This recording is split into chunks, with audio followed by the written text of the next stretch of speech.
warahmatullahi wabarakatuh. Perkenalkan, nama saya Dharma Gauri dengan NIM 21017006. Pertemuan kali ini dalam rangka melaksanakan ujian tengah semester mata kuliah morfologi, maka saya akan menyampaikan sebuah analisis kelas kata dalam sebuah lagu.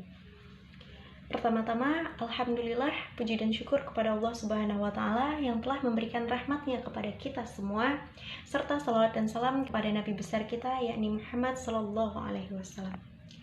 Yang terhormat kepada Ibu Dr. Siti Aini Melius-D SPD MPD selaku dosen pengampu mata kuliah morfologi. Terima kasih kepada Ibu yang telah memberikan bimbingannya kepada saya dan teman-teman.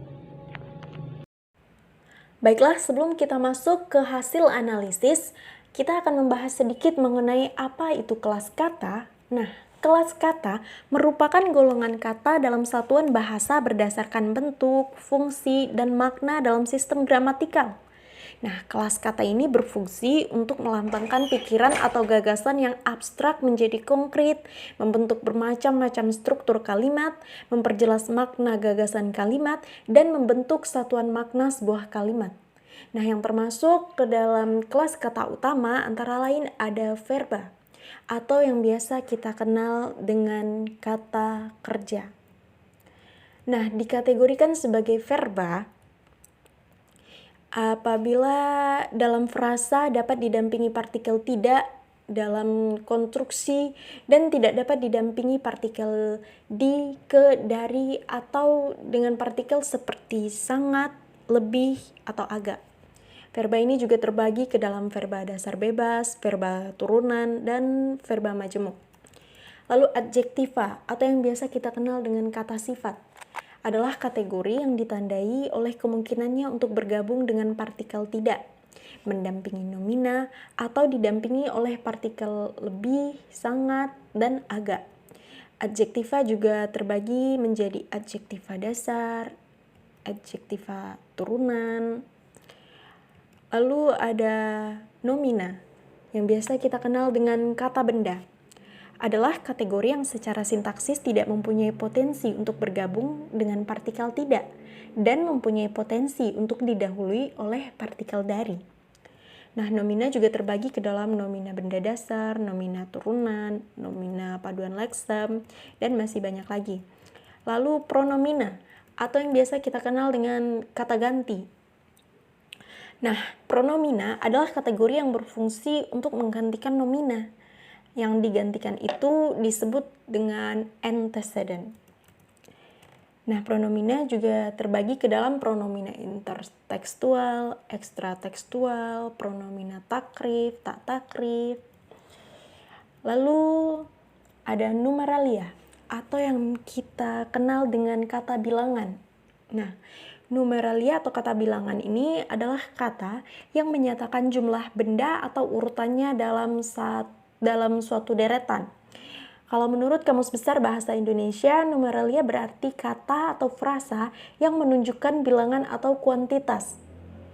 Nah, numeralia juga terbagi menjadi numeralia takrif, numeralia tingkat, numeralia kolektif, tak takrif. Lalu adverbia. Adverbia yang biasa kita kenal dengan kata keterangan adalah kelas kata yang memberikan keterangan kepada kata lain seperti verba dan adjektiva yang bukan nomina. Nah, bentuk-bentuk adverbia terbagi lagi ke adverbia dasar bebas, adverbia turunan, adverbia berafiks, dan masih banyak lagi. Lalu kita masuk kepada kata tugas. Nah, ciri-ciri dari kata tugas ini ialah hampir semua kata tugas tidak bisa berubah bentuk. Yang pertama ada konjungsi atau kata hubung. Konjungsi adalah jenis kata yang berfungsi untuk menghubungkan dua satuan bahasa seperti kata dengan kata, frasa dengan frasa, klausa dengan klausa, kalimat dengan kalimat, ataupun antar paragraf. Konjungsi juga terbagi menjadi konjungsi koordinatif, konjungsi korelatif, konjungsi antar kalimat, dan konjungsi subordinatif. Lalu ada preposisi atau yang biasa dikenal dengan kata depan. Preposisi yaitu kata tugas yang terletak di depan sebuah kata. terutama pada kata benda yang berfungsi untuk menentukan hubungan suatu kata. Berikutnya artikula atau yang biasa kita kenal dengan kata sandang. Adalah jenis kata yang mendampingi kata benda atau yang membatasi makna jumlah orang atau benda. Kata sandang tidak mengandung suatu arti tapi memiliki fungsi. Lalu ada interjeksi atau yang biasa kita kenal dengan kata seru. Yang dimaksud dengan interjeksi atau kata seru adalah kata yang dipakai untuk mengungkapkan perasaan. Lalu ada partikel penegas. Partikel penegas adalah kategori kata tugas yang meliputi kata yang tidak tunduk pada perubahan bentuk dan hanya berfungsi menampilkan unsur yang diiringinya. Seperti lah, kah, tah, pun. Lalu ada interrogativa. Adalah kategori yang dalam kalimat interrogatif yang berfungsi menggantikan sesuatu yang ingin diketahui oleh pembicara atau mengukuhkan apa yang telah diketahui pembicara. Interrogativa ini terbagi kepada interrogativa dasar, interrogativa turunan, ada interrogativa terikat juga. Lalu ada demonstrativa. Adalah kategori yang berfungsi untuk menunjukkan sesuatu di dalam maupun di luar wacana. Nah, dari sudut bentuk dapat dibedakan juga menjadi demonstrativa dasar, demonstrativa turunan, demonstrativa gabungan. Nah, itu tadi sedikit mengenai kelas kata. Berikutnya kita akan masuk kepada analisis kelas kata pada lirik lagu Catatanku dari Melly Goeslaw. Nah, ini dia lirik lagu yang akan kita analisis. Langsung saja ini hasil analisisnya. Yang pertama ada kata awan. Kata awan-awan termasuk ke dalam kelas kata utama yaitu nomina atau kata benda. Lalu menghitam termasuk ke dalam kelas kata utama juga yaitu adjektiva. Lalu kata langit termasuk ke dalam kelas kata utama yaitu nomina. Lalu runtuhkan termasuk ke dalam kelas kata utama yaitu verba.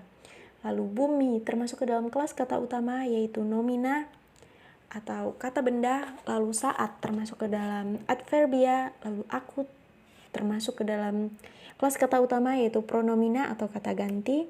Lalu kata tahu termasuk ke dalam adverbia. Lalu kenyataan termasuk ke dalam adjektiva atau kata sifat. Menyakitkan termasuk kata sifat atau adjektiva. Lalu mengapa termasuk ke dalam kelas kata tugas yaitu interrogativa. Lalu kata semua termasuk ke dalam kelas kata utama yaitu numeralia. Lalu kata menangis termasuk ke dalam kelas kata utama yaitu verba atau kata kerja. Lalu kata padahal termasuk ke dalam kelas kata tugas yaitu konjungsi. Lalu kata aku termasuk ke dalam kelas kata utama yaitu pronomina. Lalu kata selalu termasuk adverbia atau kata keterangan. Lalu kata tersenyum termasuk ke dalam kelas kata utama yaitu verba. Lalu kata ustad termasuk ke dalam kelas kata utama yaitu verba atau kata kerja. Lalu ada air matamu yang termasuk ke dalam kelas kata utama yaitu kata benda atau nomina. Lalu aku termasuk ke dalam pronomina atau kata ganti. Lalu kata tak termasuk ke dalam adverbia atau kata keterangan. Lalu kata ingin termasuk ke dalam adjektiva. Lalu kata ada termasuk ke dalam adverbia. Lalu kesedihan termasuk ke dalam kelas kata utama yaitu adjektiva atau kata sifat. Lalu burung termasuk ke dalam kelas kata utama yaitu nomina. Lalu sampaikan termasuk ke kelas kata utama yaitu verba. Lalu kata nada termasuk ke dalam kelas kata utama yaitu nomina. Lalu kata pilu termasuk ke dalam kelas kata utama yaitu adjektiva atau kata sifat. Lalu kata angin termasuk ke dalam kelas kata utama yaitu nomina. Lalu kata terbangkan termasuk ke dalam kelas kata utama yaitu verba atau kata kerja. Lalu kata rasa termasuk ke dalam adjektiva. Lalu kata sedih termasuk ke dalam adjektiva. Lalu kata jemput termasuk ke dalam verba. Lalu bahagia termasuk adjektiva. Lalu di harinya termasuk kelas kata tugas yaitu demonstrativa atau kata tunjuk. Lalu kata berikan termasuk ke dalam kelas kata utama atau kata verba atau kata kerja. Lalu dia termasuk ke dalam kelas kata utama atau pronomina. Lalu hidup termasuk ke dalam kelas kata utama yaitu adjektiva atau kata sifat. Lalu kata Tuhan termasuk ke dalam kelas kata utama yaitu nomina. Lalu kata terserah termasuk ke dalam kelas kata utama yaitu verba atau kata kerja. Lalu kata pada termasuk pada kelas kata tugas yaitu preposisi atau kata depan. Lalu kata mu termasuk ke dalam kelas kata utama yaitu pronomina, aku juga pronomina, ikut termasuk kelas kata utama yaitu verba, mau termasuk adjektiva atau kata sifat, ku catat termasuk verba atau kata kerja, semua termasuk numeralia atau kata bilangan, lalu ceritaku termasuk nomina atau kata benda, lalu dalam termasuk adjektiva, harianku termasuk nomina. Demikian hasil analisis saya mohon maaf apabila terdapat banyak kesalahan dalam video ini, baik itu kesalahan dalam mengartikan, menyampaikan, maupun pengetikan. Karena sesungguhnya, orang yang pemaaf adalah orang yang mulia. Sampai jumpa di kesempatan selanjutnya. Wassalamualaikum warahmatullahi wabarakatuh.